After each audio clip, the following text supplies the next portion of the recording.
This is the day that the Lord has made, Daghan kaayo kog pasalamatan sa Ginoo sa akong kinabuhi, sa akong ikatulong nga tsansa sa akong kinabuhi, sa kinabuhi ni Yani, sa trabaho nga iyang gihatag sa akoa. Agig pasalamat, gusto usab kumupahat sa panalangin nga iyang gihatag ngadto sa mga kabataan nga naa sa tunga-tunga sa kalasangan ug nagkinahanglan og tabang. Tuod man, giplaster na sa Ginoo ang tanan. Daghan mang mga pagsulay ang naagian, apan kung kauban og itugya nato sa iyaha ang tanan, aduna gyoy katumanan.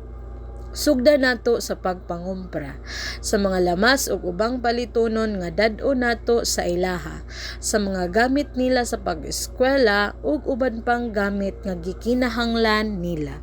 Gibutangan nato sa ilang ngalan ang ballpen aron kung mawala dali ra nila makita.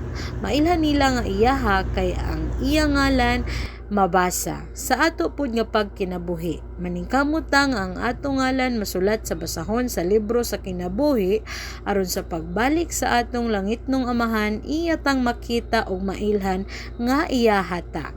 Dalhan sa nato sila og mga notebook o papel, bahala ginagmay wala man nagbasi kung unsa kadaghanon ang atong ipahat kundi ang kasing-kasing kung unsa kawiling mopahat.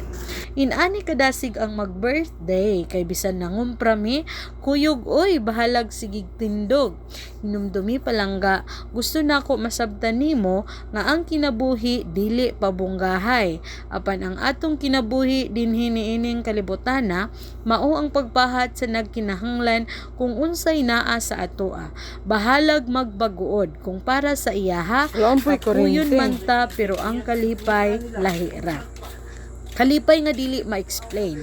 Muni akong ginaampo ang mabisi sa iyang buluhaton. Salamat Ginoo sa oportunidad nga nahimong kabahin sa imong buhat.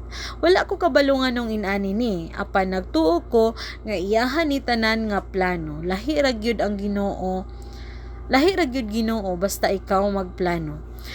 Kanang envelope na ay sulod nga sabon, shampoo, toothpaste, toothbrush, o colored clay nga naa sa ilang prayer request. Ang pagkaon nga gipadala sa Ginoo, akong gibati ang kabalaka. Kaysa akong pagtan-aw, ang pagkaon gamay ra. Apan, makatingala. Kaya ang pagkaon nagsobra-sobra. Dili gid ay ta dapat mabalaka mga igsoon. Atong timan-an, kung iyahang plano, siya na gyud ang bahala sa tanan. Dini sa Sulad Staff School, atong nasaksihan ang mga talento sa mga kabataan, ang mga mirakulong nga gipakita sa Ginoo ngadto sa ilang matag usa ka kinabuhi.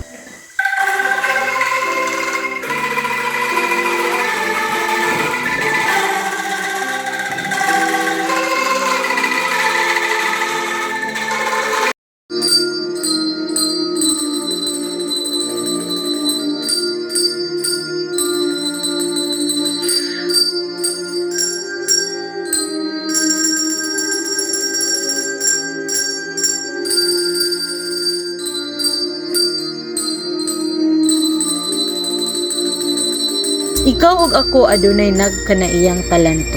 Wala ka gitagaan sa Ginoo ana nga talento aron tan-ugan apan gusto niya imo kining gamiton alang sa iyang kahimayaan.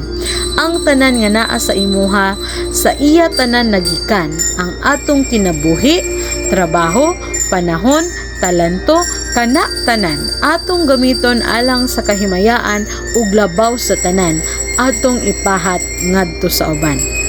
Salamat sa akong pamilya, igsuon nga naghatag sa ilang panahon sa pagkuyog, pagprepara ug pagluto sa mga pagkaon.